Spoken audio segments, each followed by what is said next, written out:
I have never seen such an army since the days of Julius Caesar.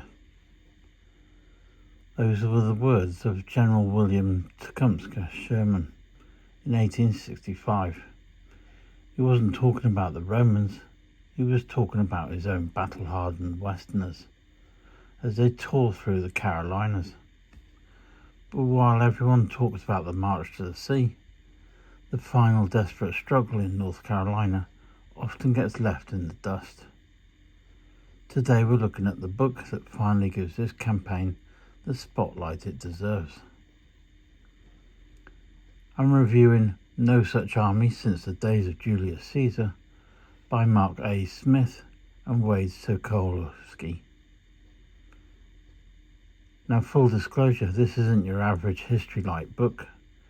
The authors are both career military officers, and it shows.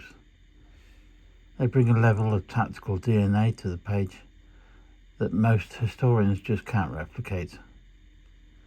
We're talking about a granular blow-by-blow account of the days leading up to the Battle of Bentonville, specifically focusing on the capture of Fayetteville and the pivotal Battle of Eresburg. What makes this book a must-read is the military analysis. Smith and Sokolowski used the OCOKA method.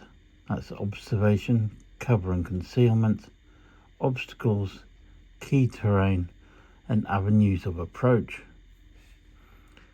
You'll see how Confederate General William Hardee, facing a massive Union juggernaut, executed a brilliant defense in depth at Eresburg. Both books treat this as a minor skirmish. Smith and Sokolowski prove it was a sophisticated, multi-layered delaying action that saved the Confederate Army from total destruction that day. If you like maps, you're going to love this. The book is packed with original tactical maps that show exactly where every brigade was positioned. It's like a war room briefing for your brain.